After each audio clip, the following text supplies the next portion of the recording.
अमीर बहू का महलों से तबेले तक का सफर।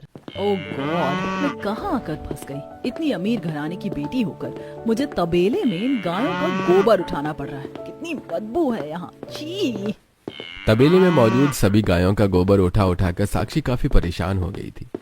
थक हार कर तबेले में ही बैठ जाती है। तभी वो देखती है कि फिर से सभी गायों ने बारी बारी करके ढेर सारा गोबर कर दिया है, जिसे देखकर साक्षी, मम्मी, पापा, ये किस घर में शादी करवा दी आपने मेरी। ये गाय कितना ज्यादा हकती है। जब से इस तबेले में आई हूँ यही देख रही हूँ। पहले लोडिंग करती है और फिर अनलोडिंग। अगर साक्षी इतने अमीर घर की बेटी थी तो आखिरकार क्यों उसके माँ बाप ने उसकी ऐसे गरीब ससुराल में शादी करी, जहाँ साक्षी को तबेले में गायों का गोबर उठाना पड़ रहा था। आइए इसके पीछे की कहानी को जानने के लिए हम इस कहानी की शुरुआती दौर में चलते हैं। साक्षी, क्या है ये सब? कॉलेज के सेकंड सेमेस्टर में तुम 3 बार फेल हो चुकी हो। अगर चौथी बार भी फेल हुई ना तो कॉलेज वाले तुम्हें रेस्ट्रिकेट कर देंगे। साक्षी, आखिरकार तू कॉलेज जाकर करती क्या है? घर में भी तेरे हाथ से फोन नहीं छूटता और कॉलेज में भी तू पढ़ाई नहीं करती। इसी तरह रहा तो तू कैसे अपना कॉलेज कंप्लीट करेगी? और अगर तुझसे कॉलेज नहीं हो रहा है तो बोल दे, मैं तेरी शादी कर देता हूँ। वैसे भी 2 साल से तेरा रिश्ता लगा हुआ है। कब तक उन लोगों को हम सिर्फ इंतजार करने के लिए बोलते रहेंगे? अरे यार पापा, सेमेस्टर में ही तो फेल हुई हूँ। नेक्स्ट टाइम पक्का क्लियर कर लूंगी। यार क्या होता है, ये तेरे पापा हैं, कोई दोस्त नहीं समझी। और 1.5 साल से तू यही कह रही है और अभी तक तेरा सेमेस्टर क्लियर नहीं हुआ। देख साक्षी, ये मेरे और तेरे पापा की तरफ से लास्ट वार्निंग है। अगर इस बार तेरा सेमेस्टर क्लियर नहीं हुआ ना तो हम तेरी फौरन शादी कर देंगे और तेरी एक नहीं सुनेंगे। मम्मी पापा, आप लोगों को मेरी फिक्र करने की कोई जरूरत नहीं है। अगर सेमेस्टर क्लियर भी नहीं हुआ तो कोई बात नहीं। मैंने एक गवर्नमेंट जॉब के लिए इसीलिए अप्लाई किया है और परसों मेरा उसका एग्जाम है। अगर मैंने वो क्लियर कर लिया तो फिर डायरेक्ट मेरी जॉब लगेगी। साक्षी इतना बोल रही होती है कि तभी उसके फोन पर उसके कॉलेज फ्रेंड्स का मैसेज आता है, जिसे देखकर, मम्मी पापा, मैं पार्टी में जा रही हूँ, शाम तक आ जाऊंगी, ओके बाय। सबसे पहले साक्षी के माता पिता उसे रोकते हैं। साक्षी चली जाती है, जिसे देखकर जगदीश, पता नहीं इस लड़की का क्या होगा। कभी कभी तो मुझे इसकी काफी फिक्र सताती है। ज्यादा मत सोचिए, परसों इसका एग्जाम है, देखते हैं ये क्या करती है। अगर क्लियर हो गया तो अच्छी बात है, वरना फिर तो इसकी शादी होनी पक्की है। साक्षी अपने माता पिता की इकलौती बेटी थी, जिसका 2 साल पहले ही उनके जैसे एक अमीर परिवार में रिश्ता लग चुका था। अमीर और ऊपर से इकलौती बेटी होने की वजह से साक्षी को बचपन से ही काफी लाड़ प्यार मिला था, जिसके चलते जवानी तक आते आते साक्षी काफी ज्यादा बिगड़ चुकी थी। पापा, परसों मैं अपनी फ्रेंड्स के साथ ट्रिप पर जा रही हूँ तो मुझे 50,000 रुपए चाहिए।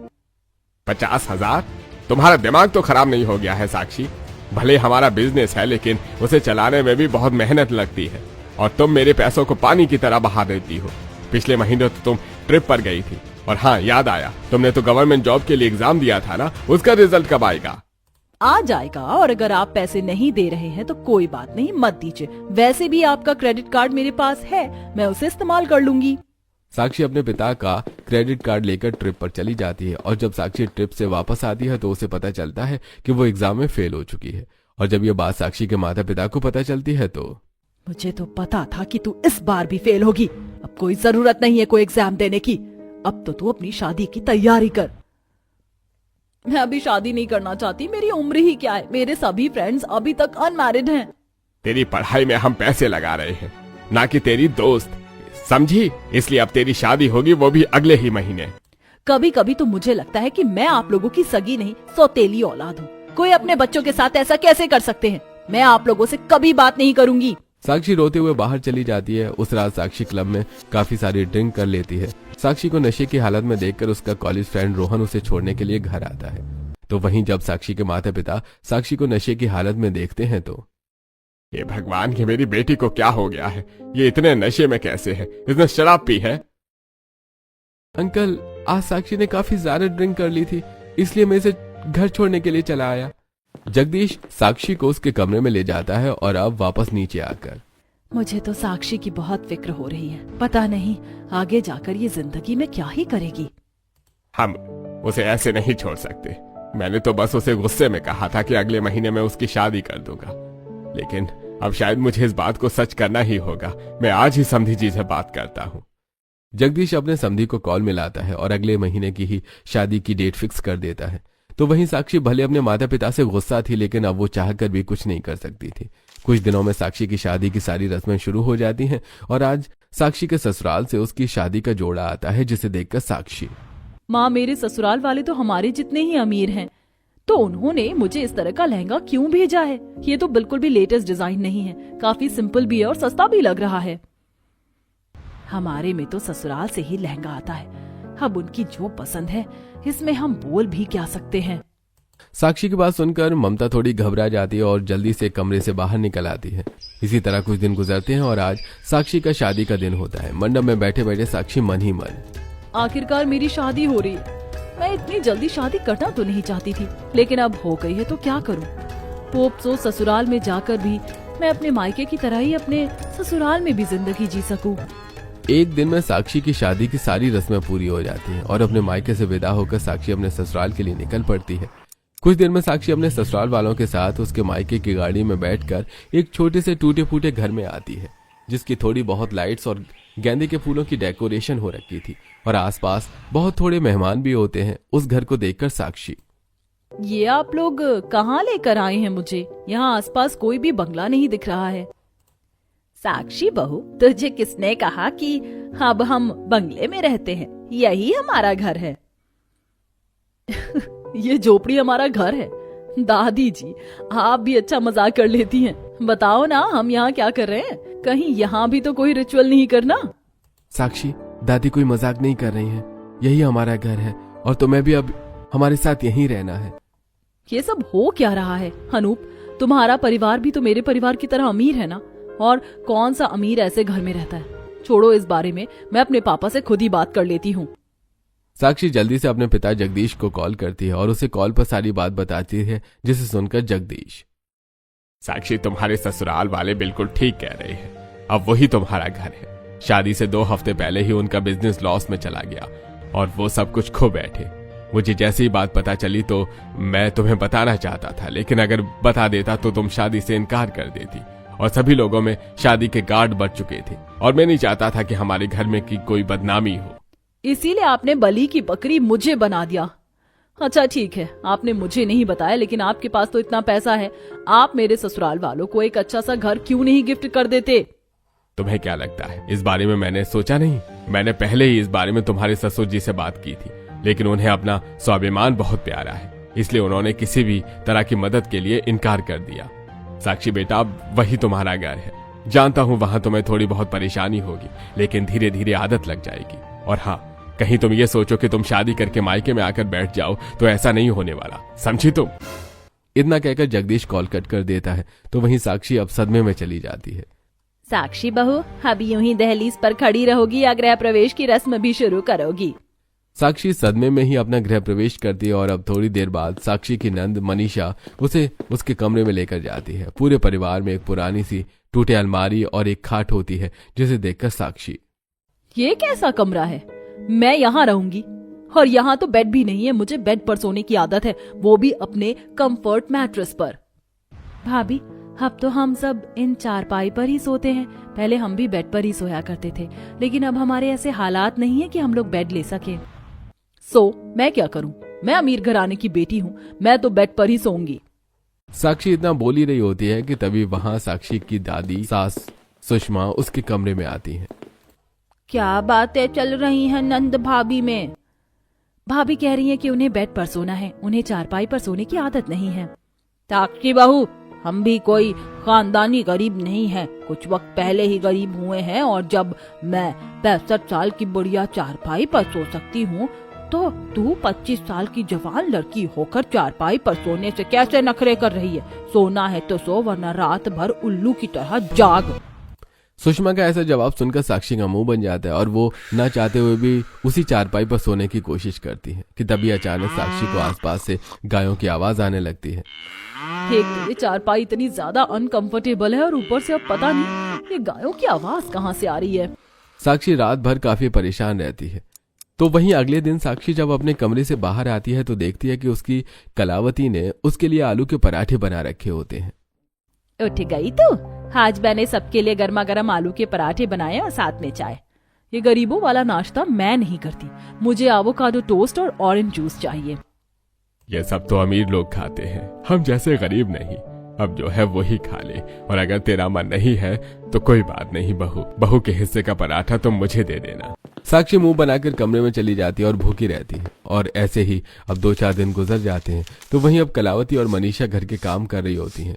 साक्षी आराम से बैठी होती है। ये देखकर कलावती, अब तो तुम्हारी शादी को टाइम हो गया है, तुम अब घर का कुछ काम क्यों नहीं कर लेती? ये लो, आज झाड़ू तुम लगाओ। अमीर से गरीब होने के सफर में आप लोगों को इस गरीबी में रहने की आदत हो गई होगी, लेकिन मुझे नहीं है। मैंने आज तक अपने घर में ग्लास नहीं उठाया और आप चाहती हैं कि मैं झाड़ू लगाऊं? बहू, तो जिससे घर का कुछ काम नहीं होता है ना, चल कोई बात नहीं, आज मैं तुझे एक नया काम देती हूँ, वो तो तू आराम से कर ही लेगी। सुषमा साक्षी और कलावती के लिए घर से थोड़ी दूर बने उनके खुद के गाय के तबेले में जाती है, जहाँ 6 से 7 गायें होती हैं। साक्षी अपनी जिंदगी में पहली बार तबेले में आई थी, जिसकी वजह से गायों की गोबर की बदबू की उसे परेशानी होने लगती है। माँ जी, यहाँ कितनी ज्यादा बदबू है, मेरा तो उल्टी का मन हो गया है। दादी, यहाँ आप मुझे क्यों लेकर आ गई हैं?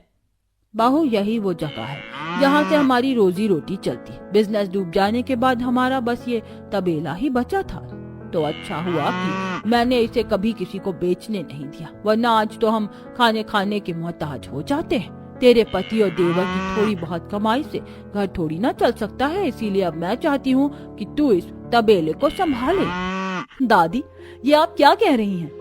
जिसे घर का काम नहीं होता वो इस तबेले को संभालेगी? यहाँ कितनी ज्यादा बदबू है, मैं तो यहाँ 1 मिनट नहीं रुक सकती। बहू, अब तुम इस परिवार की सदस्य हो और तुम्हें ही ये सब कुछ संभालना पड़ेगा, ठीक है? मैं मनीषा के हाथ से चारा भिजवा देती हूँ, तब तक तुम उन गायों का गोबर उठाओ।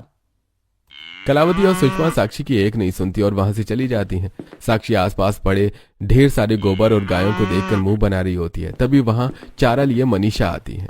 भाभी, आपने तो अभी तक बिल्कुल भी सफाई नहीं करी, अच्छे से सफाई करके आप ये सारा चारा गाय को खिला दीजिएगा। अब तो मुझे पूरा यकीन हो गया है कि मैं अपने माँ बाप की सगी नहीं, सौतेली औलाद हूँ। कम से कम मुझे ग्लव्स तो मिल ही सकते हैं ना गोबर उठाने के लिए। भाभी, हमारे पास कोई ग्लव्स नहीं है, आपको हाथों से उनका गोबर उठाना पड़ेगा। वहाँ कुछ टोकरियाँ है, उसमें आप गोबर इकट्ठा कर दीजिएगा, यहाँ रख रही हूँ।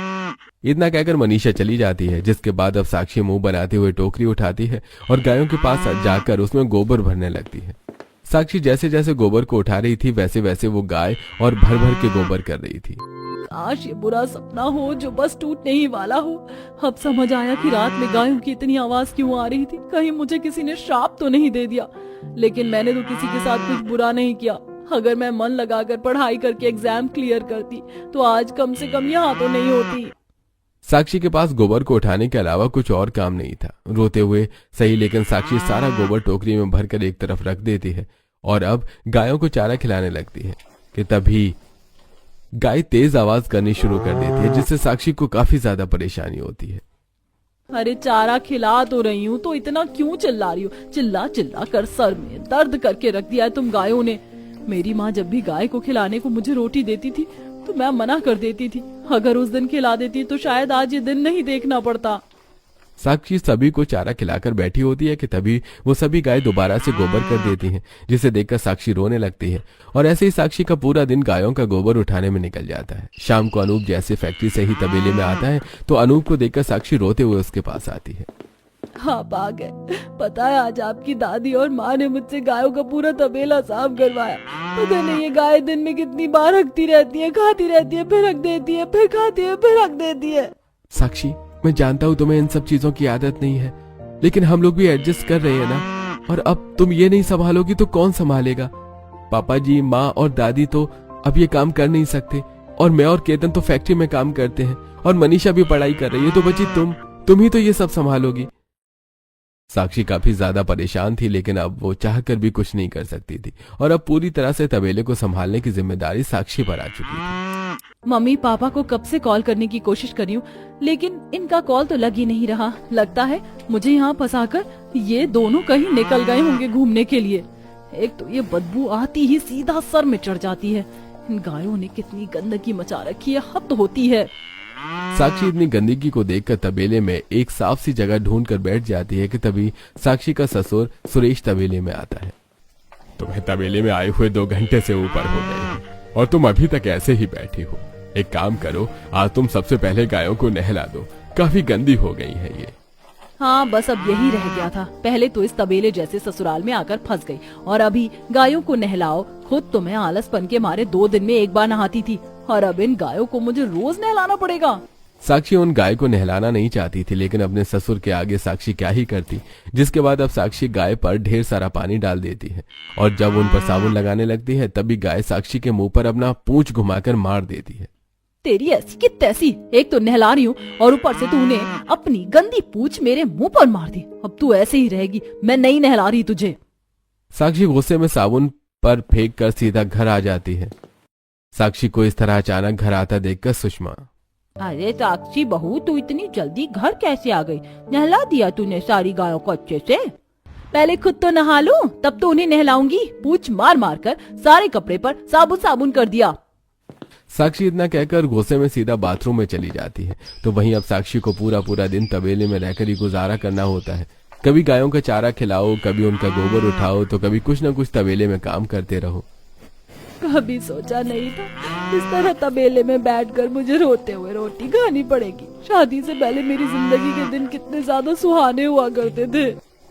रोते हुए साक्षी को अपने बीते कल की याद आने लगती है। तूने तो काफी अमेजिंग पार्टी रखी है। सच में शादी से पहले की लाइफ बेस्ट होती है। अब जरा उस कनिका को देख, जब से उसकी शादी हुई है तब से एक बार भी किसी पार्टी में नहीं आई। इसीलिए तो मैंने सोच रखा है कि अभी 10 साल तक बिना शादी किए बस अपनी लाइफ एंजॉय करनी है। अपने उन दिनों को याद करते हुए साक्षी को काफी ज्यादा रोना आता है और अब इसी तरह कुछ समय गुजर जाता है। साक्षी तबेले में घूम घूम कर गायों का गोबर उठा रही होती है कि तभी अचानक से गोबर पर पैर पड़ने से साक्षी फिसल कर नीचे गिर जाती है और उसके हाथ पैर और कपड़ों पर ढेर सारा गोबर लग जाता है। छी, सारे कपड़े खराब हो गए हैं। कितनी गंदी बदबू आ रही है। आज तो मुझे इनसे बात करनी पड़ेगी। मुझसे नहीं होता इनका तबेला संभालने वाला काम। साक्षी गुस्से में उठती है और जैसे ही उस हालत में घर पहुंचती है तो साक्षी की नंद और देवर उसे देखकर हंसने लगते हैं। ये क्या भाभी, आपको तबेला संभालने के लिए बोला था, ना कि गोबर में लोटने पोतने के लिए। कैसी लग रही हो आप? भाभी प्लीज जाकर पहले नहा लो, बड़ी गंदी बदबू आ रही है आप में से। साक्षी अपने ससुराल वालों से अब पूरी तरह से किलस चुकी थी। इसी तरह एक दिन गुजर जाते हैं। साक्षी जब उन गायों से दूध निकाल रही होती है कि तभी एक गाय साक्षी की कमर में तेज की लात मारती है।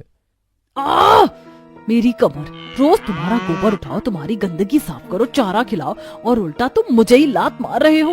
अभी बताती हूँ तुम लोगों को मैं। साक्षी उन सभी गायों के सामने से चारा हटा देती है और इसी तरह शाम हो जाती है। सभी गाय भूखे तेज आवाज निकालने लगती हैं, लेकिन साक्षी किसी भी गाय को चारा नहीं देती। क्यों, अब आया ना मजा? नहीं दूंगी मैं किसी को भी। चाहिए? अब देखती हूँ कैसे परेशान करती हो तुम मुझे। अब मेरी बारी है तुम्हें परेशान करने की। साक्षी किसी भी गाय को चारा नहीं देती तो वहीं उन्हीं गायों में से पेट से होती है तो उसकी भूखे पेट हालत खराब होने लगती है। 3 दिन गुजर जाते हैं लेकिन साक्षी किसी भी गाय को चारा नहीं देती और आज जब सुषमा, कलावती और सुरेश अपने तबेले में आते हैं, ये सभी गाय मुझे इतनी कमजोर सी क्यों लग रही हैं और 3 दिन से ये ठीक से दूध भी नहीं दे रही हैं। और इस गाय को क्या हुआ? ये तो पेट से है ना, इसकी हालत तो देखो कितनी खराब सी लग रही है। अरे भाई, ऐसा लग रहा है कि गायों ने कुछ दिनों से चारा नहीं खाया। भूखी गायों की ही ऐसी हालत होती है। साक्षी का ये सच छुपाई नहीं छुपता। साक्षी के ससुराल वाले समझ जाते हैं कि साक्षी ने गायों को चारा नहीं दिया था। साक्षी बहू, मुझे तुमसे ये उम्मीद नहीं थी। क्या सोचकर तूने मासूम गायों को चारा नहीं दिया? अरे जरा इनकी हालत देख और जरा ये गर्भवती गाय को देख। कुछ दिनों में इसकी डिलीवरी होने वाली है। अगर इसके बच्चे को कुछ हुआ ना तो मैं तुझे कभी माफ नहीं करूंगी। उन गायों की हालत काफी खराब हो गई थी। तभी उस प्रेग्नेंट गाय के प्रसव का दर्द शुरू हो जाता है। थोड़ी देर में वो एक बछड़े को जन्म देती है, जिसके बाद कलावती और सुषमा मिलकर उस गाय और उसके बच्चे को संभालते हैं तो वहीं सभी उन गायों को चारा देकर उसका ख्याल रखते हैं। ऐसे कुछ दिन गुजर जाते हैं। आज हफ्ते भर बाद साक्षी जब तबेले में वापस लौटती है तो उस छोटे से गाय के बच्चे को देखकर साक्षी को उस पर काफी प्यार आने लगता है। मुझे तो लगता था कि कार्टून में तो ये गाय के बच्चे कितने प्यारे लगते हैं, लेकिन ये तो रियल में भी सुंदर हैं। अपनी वजह से उन गायों की ऐसी हालत देखकर साक्षी को अपने किए पर काफी ज्यादा अफसोस होता है और अब उस दिन के बाद से साक्षी सही मायने में उन सभी गायों का अच्छे से ध्यान रखती है। ये सभी गाय तो हर आधे आधे घंटे में गोबर कर देती हैं। ऐसे तो मुझे पूरा दिन ही लग जाएगा। लगता है अब मुझे कुछ जुगाड़ निकालना ही पड़ेगा। साक्षी अब थोड़ी देर सोचती है और सभी गायों के पिछले हिस्से पर टोकरी की रस्सी की मदद से बांध देती है, जिससे अब सारा गोबर उनकी टोकरी में गिरता है और साक्षी की काफी मेहनत बच जाती है। इसी तरह अब कुछ दिन गुजर जाते हैं और आज अनूप जब फैक्ट्री से सीधा तबेले पर आता है तो देखता है कि साक्षी तबेले में ही सो गई है। अरे, लगता है आज मेरी बीवी काफी ज्यादा थकी हुई थी। चलो अच्छी बात है, धीरे धीरे ये भी हम लोगों में घुल मिल रही है। बस कुछ वक्त की और बात है, साक्षी फिर सब ठीक हो जाएगा। इसी तरह अब कुछ दिन गुजर जाते हैं। साक्षी बाहर धूप में बैठे बैठे जैसे ही कमरे में आती है तो देखती है कि उसका पति अनूप खिड़की के पास खड़ा होकर किसी से कॉल पर बात कर रहा है। मुझे तुमसे ये उम्मीद नहीं थी। मैंने तुम पर 2 दिन क्या काम छोड़ा, तुमने तो मेरा इतना नुकसान कर दिया। कोई जरूरत नहीं है अब मेरा काम हैंडल करने की, मैं खुद आकर अपना काम कर लूंगा। ये किस काम की बात कर रहे हैं? फैक्ट्री में तो ये मजदूरी करते हैं, लेकिन बात तो ऐसे कर रहे हैं जैसे किसी कंपनी के मालिक हो। साक्षी इससे पहले अनूप से कुछ कहती तभी अनूप कॉल कट करके पीछे मुड़ जाता है। साक्षी को इस तरह देखकर अनूप थोड़ा घबरा जाता है। अरे साक्षी, तुम यहाँ ऐसे अचानक? हाँ, लेकिन तुम तो ऐसे बोल रहे हो जैसे तुमने किसी अनजान इंसान को इस घर में देख लिया हो। ये मेरा ही कमरा है और मैं यहाँ नहीं आ सकती क्या? अरे नहीं, वो बस तुम्हें मैंने ऐसे अचानक देख लिया ना तो थोड़ा चौंक गया। वैसे आप किससे बातें कर रहे थे? किसने आपका नुकसान कर दिया? अरे वो मैंने पिछले हफ्ते 2 छुट्टी ली थी ना, तो मेरा काम कोई दूसरा मजदूर कर रहा था और उसने थोड़ी गड़बड़ कर दी थी, इसलिए उसे मैं सुना रहा था और कोई बात नहीं है। साक्षी को अनूप की बात अटपटी लगती है और अब ऐसे कुछ दिन और गुजर जाते हैं। साक्षी आज घर की थोड़ी बहुत सफाई कर रही होती है कि तभी उसे कुछ MBBS की किताबें मिलती हैं, जिसे देखकर ये तो MBBS की किताबें हैं, लेकिन ये यहाँ क्या कर रही हैं? केतन ने तो स्कूल के बाद आगे की पढ़ाई ही नहीं की और घर में पढ़ाई फिलहाल मनीषा कर रही है। इन्होंने तो बताया था कि वो BA कर रही है, लेकिन ये तो MBBS की किताब है और इसके लिए तो काफी पैसा लगता है। पहले अनूप की ऐसी बातें और अब घर में डॉक्टर की किताबों का मिलना साक्षी को काफी अजीब लग रहा था। और अब इसी तरह कुछ दिन और गुजर जाते हैं और आज शादी के काफी टाइम के बाद साक्षी अपने पति के साथ अपने मायके जाती है, जहां वो कमरे में आराम करने के लिए चली जाती है। थोड़ी देर बाद साक्षी जब अपने माता पिता और अनूप को ढूंढते हुए छत पर जाती है तो देखती है कि वो तीनों कुछ बातें कर रहे हैं। अनूप बेटा, आज तुम्हारे और तुम्हारे परिवार वालों की तरफ से ही आज मेरी बेटी में इतना सुधार आया है। कभी सोचा भी नहीं था कि मेरी बेटी इतना सब कुछ करेगी। तुम्हारे मुंह से ये सारी बातें जानकर मुझे बहुत खुशी मिल रही है। मुझे तो लग रहा था कि हमारा ये अमीर से गरीब बनने वाला प्लान ज्यादा दिनों तक सक्सेसफुल नहीं रहेगा, लेकिन साक्षी को कुछ पता नहीं चला। बस कुछ दिन और फिर मैं उसे सारी बातें खुद ही बता दूंगा। दरअसल साक्षी का शुरू से ससुराल गरीब था नहीं। साक्षी को पैसों की अहमियत और अच्छा सबक सिखाने के लिए ये सब उसके घर वाले ससुराल वालों ने मिलकर नाटक किया था। सारी बात जानकर साक्षी लोगों के सामने आती है और गुस्से में, वाओ मम्मी पापा, क्या प्लान बनाया आप लोगों ने, मानना पड़ेगा।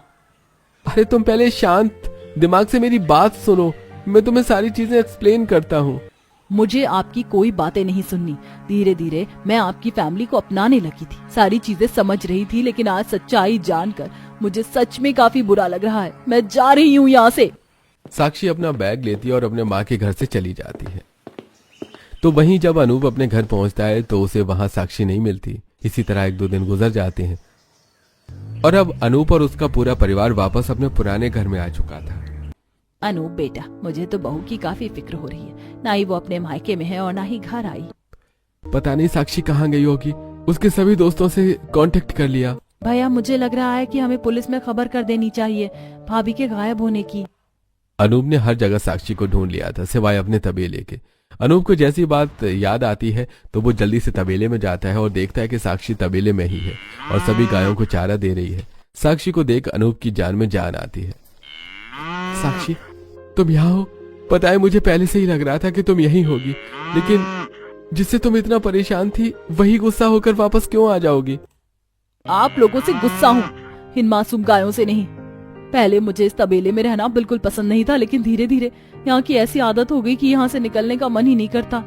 इन गायों से परिवार जैसा लगाव हो चुका है कि इन्हें छोड़कर मैं कहाँ ही जाती। साक्षी, मैं जानता हूँ कि तुम मुझसे और हमारे घर वालों से काफी ज्यादा नाराज हो, लेकिन सच मानो ये मैंने हमारी भलाई के लिए ही किया था, ताकि तुम्हें इन चीजों का एहसास हो सके। अब तुम खुद सोचो, अगर मैं ऐसा कुछ करता नहीं तो कभी तुम्हें इन गायों से प्यार होता क्या? मैं सारी बातें समझ रही हूँ, लेकिन फिर भी तुम लोगों ने मुझे इतने दिन परेशान किया। तुम देखते रहे कि मैं कितनी परेशान रहती थी, रोती थी, लेकिन किसी को भी मुझ पर तरस नहीं आया। मैं जानता हूँ साक्षी, लेकिन प्लीज अब तो सब ठीक हो गया है ना, तो मुझे माफ कर दो। अब वापस अपने घर आ जाओ। मुझे कहीं नहीं आना है, मैं यहीं पर ही ठीक हूँ। मैं यहीं रहूंगी इन गायों के साथ, इस तबेले में। साक्षी, प्लीज वापस आ जाओ ना घर। अगर तुम्हें यही करना है कि तो मुझे कोई दिक्कत नहीं है, तुम रोज यहाँ आ जाना और पूरा दिन यहीं रहना। प्लीज मेरी बात को समझो और वापस आ जाओ। साक्षी अनूप के साथ जाना तो नहीं चाहती थी, लेकिन अब वो पहले से काफी ज्यादा समझदार बन चुकी थी, इसलिए अब वो अपने गुस्से को एक तरफ रखकर अपने ससुराल आ जाती है। और अब समय बीतने के साथ साथ साक्षी के दिल में उसके ससुराल वालों के लिए जो नाराजगी थी वो भी खत्म हो जाती है। इसी के साथ साक्षी हर रोज उस गाय के तबेले में आती और उन गायों का ख्याल रखते हुए उनसे काफी सारी बातें करती और उनके साथ एक अच्छा वक्त बिताती है।